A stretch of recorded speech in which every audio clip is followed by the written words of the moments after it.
আমার হুকুম পালন করতে মন চায় না, জমিন ফাঁকা করে দাও।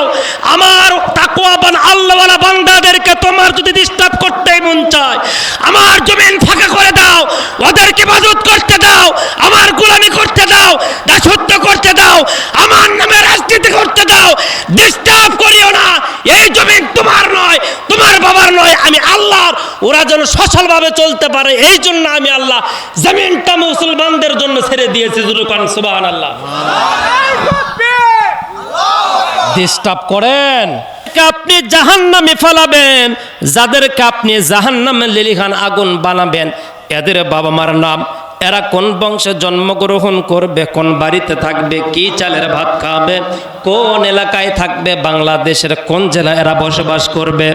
আল্লাহ রাব্বুল আলামিন বলেন, হাজিদের বাড়িতেও থাকবে, নামাজিদের বারামিজওয়ালা বাড়িতে থাকবে, ইমাম সাহেবের বাড়িতেও থাকবে, মুয়াজ্জিমের ঘরেতেও থাকবে, মাহফিল এলাকা মুসলমানদের এলাকাও তারা বসবাস করবে, একই পাতিলের ভাত খাবে। কিন্তু আমি আল্লাহ রাব্বুল আলামিন যাদের তিনটা দোষ পাবো, ওই সমস্ত তিনটা দোষধারী মানুষদেরকে আমি আল্লাহ জাহান্নামে ঢুকাবো।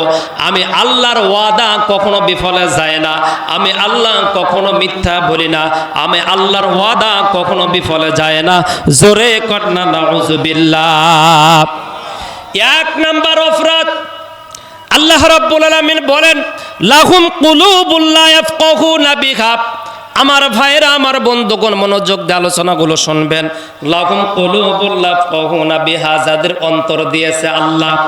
এবার বলেন তো, যাদের কলব দিয়েছে, অন্তর দিয়েছে, কাল্ব আর অন্তরওয়ালা মানুষদের এই পৃথিবীতে মূল্য আছে। কাল্ব নাই, অন্তর নাই, ওই মানুষের বিবেক নাই, বুদ্ধি নাই, প্রজ্ঞা নাই, মেধা নাই, ওই মানুষের সমাজে কোনো দাম নাই, মহল্লায় কোনো দাম নাই, এরপরে পরিবারে কোনো দাম নাই, মসজিদে মূল্য নাই, স্ত্রীর কাছে সম্মান নাই, ভোট আসলে নেতার কাছেও মূল্য নাই। কথা বলেন ঠিক কিনা? নেতা সাহেব সব ঘরে ঘরে গিয়া বলে, আসসালামু আলাইকুম, ভোট দিবেন, আসসালামু আলাইকুম, ভোট দিবেন। এমন মুহূর্তে দেখবেন কনকনা শীতের ভিতরে জ্যাকেট মাথায় দিয়ে একটা মাথা নাড়াচ্ছে, দরজার সামনে একেবারে শেষ ঘরের কামরার দরজার কাছে বসে আছে। এমন সময় নেতা সাহেব সালাম দিয়ে বলতেছে, আসসালামু আলাইকুম, ভোটটা দিবেন। যেমনি হাত দিয়ে বলছে আসসালামু আলাইকুম, বকরি ভ্যা করে উঠছে। পাশের লোকগুলা বলছে, স্যার এটা বকরিরা মানুষ না। বলে, ভুল হয়েছে, ক্ষমা করে দেওয়া, গায়ে বান্দার সিদ্দিকের মতো। তার মানে বকরির বিবেক নাই, প্রজ্ঞা নাই, মেধা নাই, ওর কোনো সমাজে মূল্য নাই। পাগলের বিবেক নাই, বুদ্ধি নাই, ওর কোনো সমাজে দাম নাই, মূল্য নাই। আল্লাহ পাক বললেন, লাহুম কুলুবুল লা ইয়াফকাহুনা বিহা, তোমাদের যাদের আমি আল্লাহ কলব দিলাম, অন্তর দিলাম, বিবেক দিলাম, এই বিবেকওয়ালা মানুষদেরকে আমি আল্লাহ জাহান্নামে ফালায়া দিব, লিলিহান বানাবো, এদের দিয়া জাহান্নাম আমি আল্লাহ উদ্বোধন করব। জোরে কন্না নাউজুবিল্লাহ।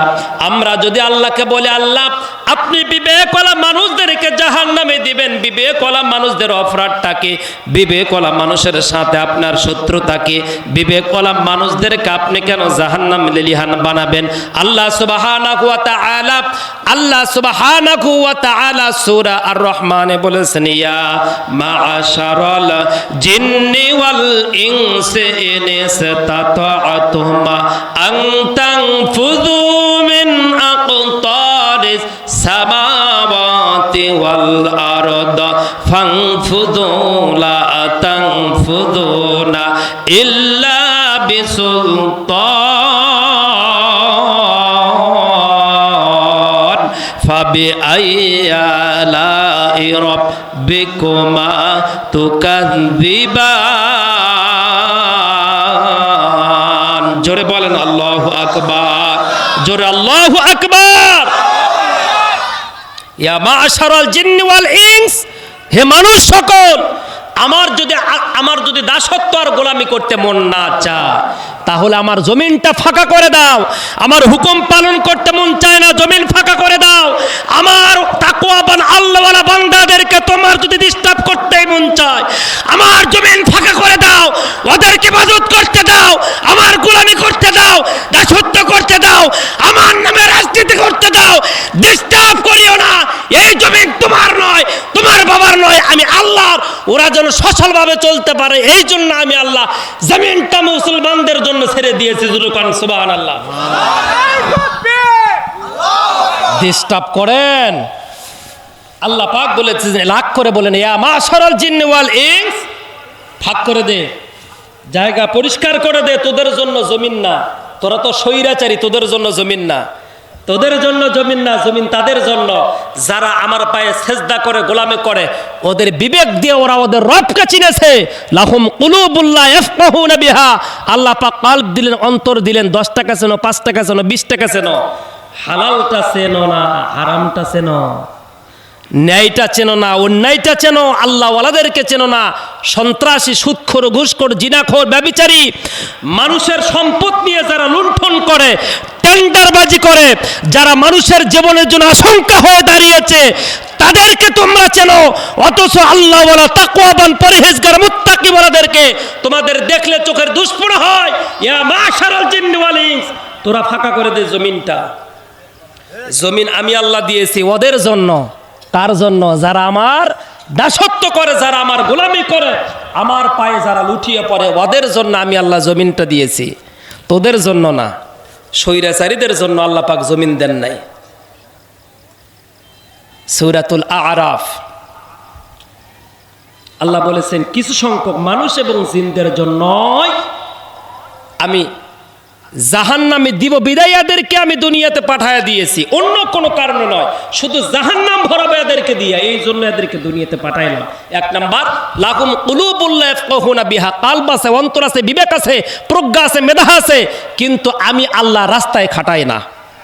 গ্রামের জমি বেচে শহরে জমি কেনে, এই ফুলদিঘির জমি বিক্রি করে জলস্বরে তোলা কেনে, বগুড়ার জমি বিক্রি করে ঢাকায় জমি কিনে, ফ্ল্যাট কেনে। অথচ আমি আল্লাহ সুবহানাহু ওয়া তাআলা ওর বয়স 50 বছর দিলাম, 60 বছর দিলাম, 70 বছর দিলাম, আমি আল্লাহকে চেনে না, আমি আল্লাহর দাসত্ব গোলামি করে না। আমি আল্লাহ বললাম ওকে জাহান্নামে দেব, এই জন্যই তৈরি করেছি।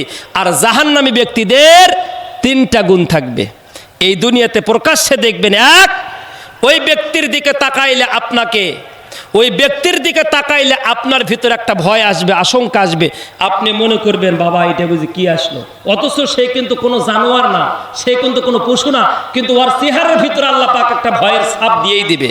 ওর চেহারার ভিতরে কোনো মায়া মমতা নাই, ওর চেহারা দেখলে সাধারণ মানুষ ভয় পাবে, ওর চেহারার ভিতরে কোনো মায়া মমতার ছাপ নাই, ওর চেহারার ভিতরে শুধু হিংসা, ওর চেহারার ভিতরে শুধুমাত্র স্বৈরাচারী কায়দায় যেরকম যারা চলে ওদের মতো দেখতে লাগবে।